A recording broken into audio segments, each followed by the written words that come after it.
Okay, तो gate PT 2026 में हमारे पास ये सवाल आया था। इसका एक सल्यूशन मैं ऑलरेडी अपलोड कर चुका हूँ। आप मेरे चैनल पर विज़िट करेंगे तो आपको इस क्वेश्चन का सल्यूशन दिख जाएगा। इस वीडियो में मैं इसे एक ऑल्टरनेटिव सल्यूशन के थ्रू प्रेजेंट करना चाहता हूँ, क्योंकि जितने अप्रोचेस आपको पता होंगे उतनी आपकी थिंकिंग ज़्यादा बेटर खुलेगी कि कैसे सेम सवाल को अलग अलग डायमेंशन से, अलग अलग अप्रोचेस से किया जा सकता है। और कई बार हो सकता है कि किसी एक अप्रोच से अगर आप सवाल को सॉल्व करें तो ज़्यादा समय लग जाए, वहीं पर दूसरा अप्रोच बहुत ज़्यादा टाइम सेविंग हो। तो कोशिश करते हैं कि इस सवाल को किसी दूसरे तरीके से किया जाए जो हमने पहले नहीं किया था। तो मेरे पास सवाल में गिवन क्या था? मेरे पास एक कर्व दिया हुआ है dy बाई डी एक्स और x के बीच में, जो कि मुझे क्लियरली दिख रहा है कि लीनियर है। मेरे पास क्वेश्चन में डेटा भी दिया हुआ था कि जब x की वैल्यू 2 है तो y की वैल्यू 5 है। तो मुझे ये बोला था कि x इज इक्वल टू 3 पर y की वैल्यू क्या होगी। तो अगर मुझे ये निकालना है कि x इज इक्वल टू 3 पर y की वैल्यू क्या होगी, तो इसके लिए मुझे सबसे पहले y और x के बीच में एक रिलेशन निकालना पड़ेगा, ताकि जब मैं x इज इक्वल टू 3 उस फंक्शनल रिलेशन में रखूं तो मेरे पास y की वैल्यू आ जाए। तो ये करने के लिए मैं ग्राफ पे जाता हूं और मैं देखता हूं कि मेरे पास dy बाई डी एक्स और x के बीच का ग्राफ है और इनके बीच में एक लीनियर रिलेशनशिप है। तो मैं क्या कर सकता हूं? मैं ये जानता हूं, अगर मेरा graph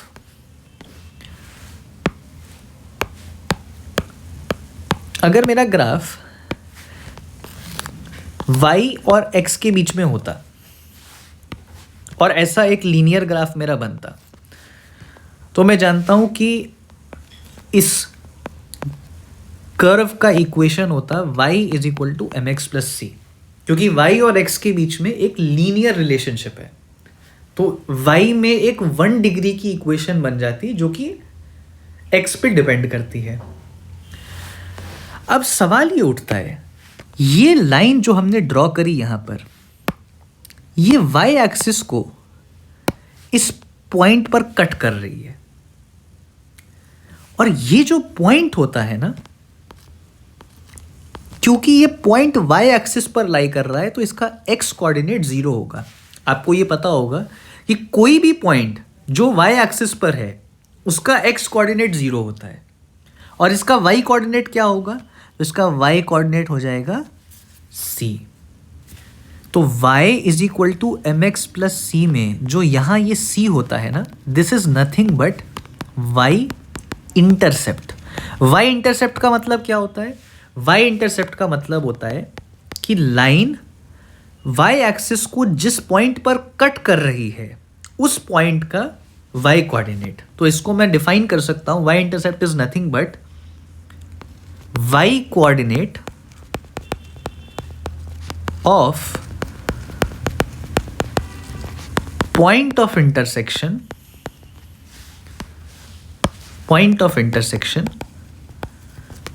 of graph with y axis। Graph y axis को जिस पॉइंट पर कट कर रहा है उसका y कोऑर्डिनेट मेरा y इंटरसेप्ट हो जाता है। तो अगर मुझे y और x के बीच में ग्राफ दिया हुआ है तो मेरी equation y is equal to m x plus c होगी।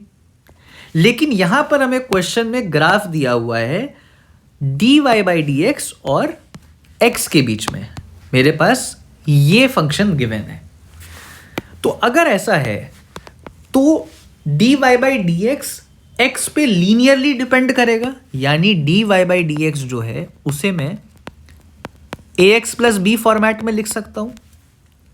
अच्छा, अब यहां ये जो b है, this is nothing but y intercept. This is nothing but y intercept. और y इंटरसेप्ट का मैंने आपको क्या मतलब बताया कि y इंटरसेप्ट का मायना होता है कि आपका कर्व y एक्सिस को जिस पॉइंट पर कट कर रहा है उसका y कोऑर्डिनेट, तो इसका y कोऑर्डिनेट 1 है, तो b की वैल्यू मैंने सीधे देख के बोल दिया 1 है। a का क्या मतलब होता है, जब हम y is equal to mx plus c लिखते हैं तो ये m जो होता है ये क्या बताता है, ये स्लोप को बताता है। स्लोप का क्या मतलब होता है, स्लोप का मतलब होता है tan थीटा। यानी अगर हमारे पास y और x के बीच हमने एक स्ट्रेट लाइन ड्रॉ करी, लेट्स सपोज मैंने एक ये स्ट्रेट लाइन बनाई, तो ये line positive direction of x axis के साथ एक एंगल बनाती है जिसे हम बोल देंगे थीटा। तो इस थीटा का अगर हम tan ले लेते हैं तो उसी को हम स्लोप डिफाइन करते हैं। तो slope is nothing but tan theta, where theta is the angle made by the line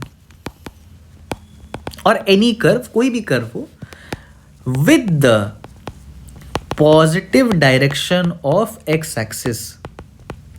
तो ये जो लाइन है ये x एक्सिस के पॉजिटिव डायरेक्शन के साथ जो एंगल बना रही है वो थीटा है, तो उसका अगर हम tan ले लेंगे तो वो हमारा m आ जाएगा।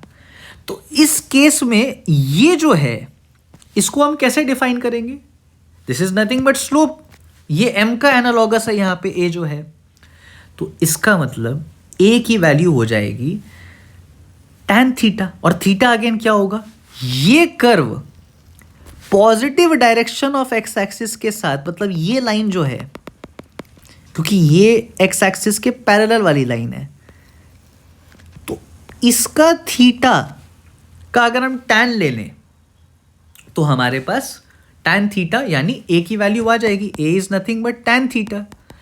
तो हमें थीटा अगर मिल गया तो मैं उसका अगर tan ले लूंगा तो मेरे पास a आ जाएगा। तो देखिए कैसे करेंगे इसको,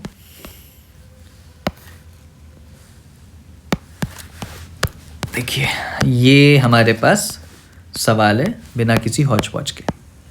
मैंने ये कहा कि dy बाई डी एक्स और x के बीच में मुझे कर्व गिवन है, और dy बाई डी एक्स और x के बीच में एक लीनियर रिलेशनशिप है, तो मैं कह सकता हूँ कि dy by d x a x plus b के बराबर होगा। अब मैंने आपको ये समझाया कि ये लाइन y एक्सिस को जिस पॉइंट पर कट कर रही है उस पॉइंट का जो y कोऑर्डिनेट होगा, उस पॉइंट का जो y कोऑर्डिनेट होगा वही हमारा b की वैल्यू हो जाएगा। This is nothing but c in y is equal to m x plus c, that is this is nothing but y intercept. तो इसकी वैल्यू क्या आ जाएगी, 1 के बराबर, और a की वैल्यू क्या आएगी, a की वैल्यू आ जाएगी tan थीटा के बराबर, जहां थीटा वो एंगल है जो कि ये line positive direction of x axis के साथ बना रही है। तो ये थीटा मैं कैसे इवैल्यूएट करूं, तो आप देखिए इस थीटा का मुझे tan लेना है तो मेरे पास a आ जाएगा। तो मैं ऐसा करता हूं ना, मैं ऐसा करता हूं कि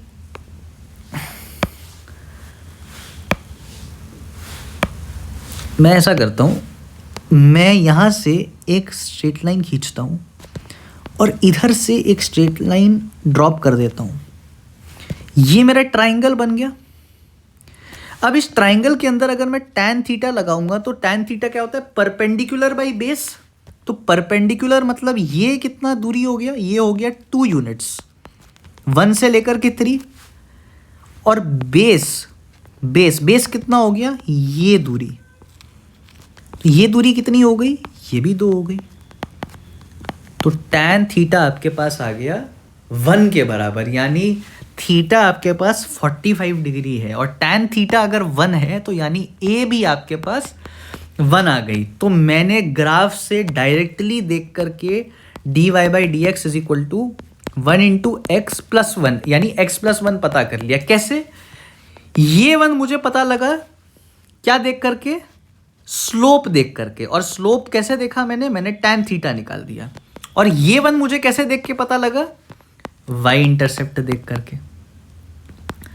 तो अब अगर dy by d x x plus 1 के बराबर है, अगर मुझे dy by d x x plus one दे रखा है तो मेरे पास अब dy बाई डी एक्स और x के बीच में एक फंक्शनल रिलेशन आ गया।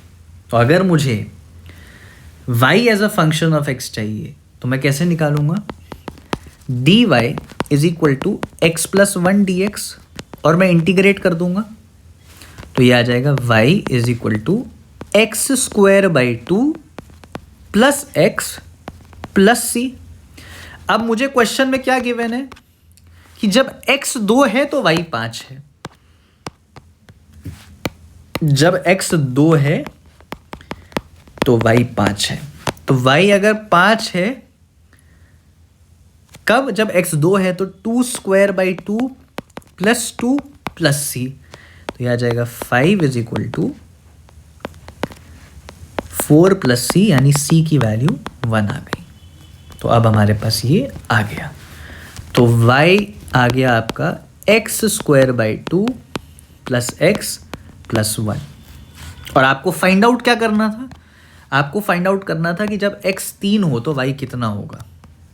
तो अगर x 3 होगा तो y की वैल्यू आ जाएगी 3 square by two plus 3 plus 1, यानी 9 by two which is 4.5 plus 4 which is 8.5। तो मैंने पिछले वीडियो में जो सोल्यूशन डाला था इस क्वेश्चन का उसमें भी 8.5 ही आया था, लेकिन मैंने तरीका इस अप्रोच में ये बदला कि मैंने a या b की वैल्यू फाइंड आउट डायरेक्टली इस ग्राफ को देख करके कर ली। b की वैल्यू मुझे डायरेक्टली यहीं से पता लग गई कि ये कर्व y एक्सिस को जिस पॉइंट पर कट कर रहा है उसका मैंने y कोऑर्डिनेट लिख लिया, दैट इज b। और मैंने ये देखा कि ये curve positive direction of x axis के साथ किस इंक्लिनेशन में है, क्या थीटा है, और उसका टैन निकाल दिया तो मेरे पास a की वैल्यू आ गई। तो यहां मैंने a और b को डायरेक्टली ग्राफ के थ्रू इवैल्यूएट कर लिया और उसके बाद उसे इंटीग्रेट करके मैंने y as a function of x पता कर लिया। Thank you.